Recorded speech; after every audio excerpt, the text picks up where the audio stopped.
Personal finance doesn't have to be difficult, even if financial planning is. The simplest strategies are often the most effective. In light of this, we'll talk about Carl Richards' one-page financial plan today. Welcome to Finance Dojo! We aim to be the best personal finance educational channel you ever need. Click that subscribe button and the notification bell right now so you won't miss out. Initially, you might find it difficult to imagine that your entire financial strategy can be summarized on a single piece of paper, but it is possible. A longer financial plan is possible and may be advantageous for many, but it only requires a few things to be effective. First, you need to know why money is so essential to you. Second, it must be a living document, similar to the Constitution, because life and financial goals change, and your financial plan should as well.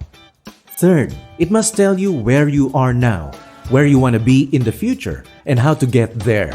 Budgets, retirement investing plans, and balance sheets are used often in this area, where we spend the majority of our time. Let's create a realistic one-page financial plan with these considerations in mind. Consider John and Jane. Both are 23 years old, childless, and make $60,000 annually. First, they'll need to figure out what's important to them and how important it is, so we can put the right amount of money in the budget for each category.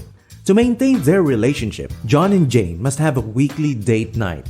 Their long-term goals include starting a family in a brand new house, funding their children's college, taking at least one annual vacation, and retiring at age 55 with an annual income of at least $50,000. John and Jane grew up in families where money was tight and stressful. They don't want their children to grow up in that kind of environment.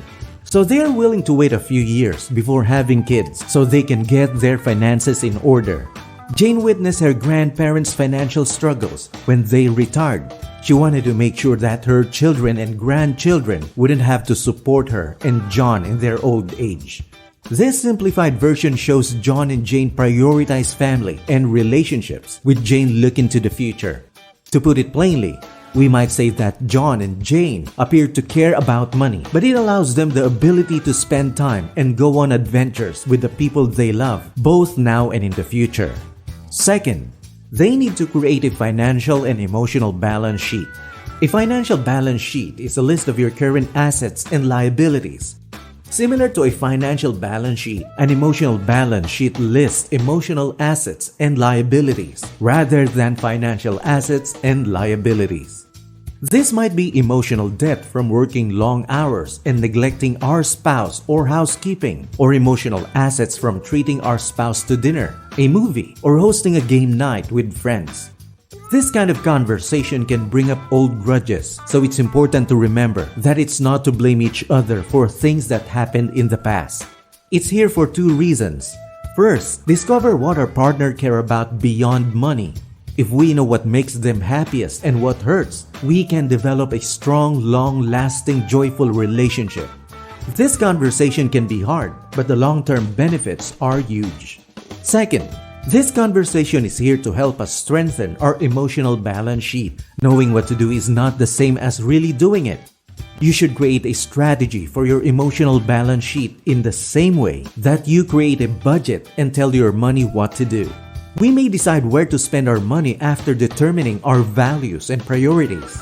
The most crucial financial objective for John and Jane at the moment, according to them, is to invest for the future. They wish to benefit from compound interest while still young and without children. So until they have children, they actively save so that they won't have to worry about investing as much. Using the 4% rule, they will need about $1.25 million in savings at age 55 to be financially independent with a $50,000 annual income. If they achieve a 7% average return on their investments between now and then, which is possible even after inflation, and save 50% of their monthly salary for 3 years before having kids at 26 or 27, they may invest 10% of their income for the rest of their working years. At this stage, they may concentrate on saving for a new home for their family and other objectives that may have surfaced along the road. It is up to them how they would want to save half of their income, preferably without giving up their weekly date nights. They may try home hacking, carpooling, minimalist living strategies, or any variety of other options available to them. Beyond that, Carl Richards offers a few other tips that you might find helpful. First tip, set priorities for your goals and separate your needs from your wants. Knowing your priorities make it simpler to skip less important things, which can result in huge financial savings. Second tip, automate your savings. This is important in daily life since it's far simpler to decide to save money once and for all rather than daily. When you have money on hand, it's simple to turn into your own worst enemy, but if you never see it, it's more difficult to spend. Third tip, take advantage of windfalls. Nearly every year, many of us receive a tax refund. Some of us may get an inheritance, and if we do, we should be smart about how we spend it. According to USA Today, the typical federal tax refund was $2,725. Fourth tip, 72-hour test. The 72-hour test requires you to put off spending money that isn't urgent for 72 hours. Purchase the item if, after 72 hours, you still genuinely desire it as much as you did when you originally saw it. If not, don't. Fifth tip, the spending cleanse. This is like the 72-hour test, except it continues further.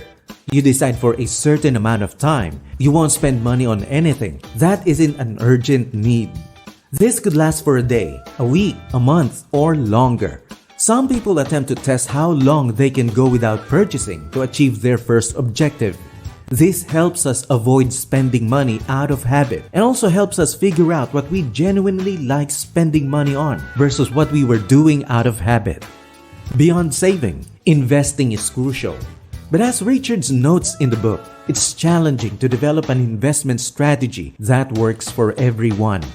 He then listed a few objectives that everyone should pursue while investing, but it's not your standard strategy. First, you should invest as much as you can. Savings rates impact financial independence. The number that matters most when it comes to achieving financial independence isn't your annual income or the rate of return on your investments. It's the percentage of your income you save each year. Second, keep costs as low as possible. Investing in index fund and other low-cost assets is a simple way to reduce your investment costs. Third, be highly diversified. Investing in bonds and foreign funds may also be a good idea based on your goals and risk tolerance. Index funds like the S&P 500 perform this function effectively. Due to low costs, good returns compared to most actively managed funds, and diversification. Richards recommends index funds as the go-to option for the majority of investors, but there is no one-size-fits-all solution. Depending on your goals and situation, you might have other options.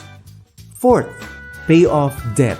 He says it's the only investment with a guaranteed payback, and high-interest loans like credit cards generally have greater interest rates than you might make investing in other assets.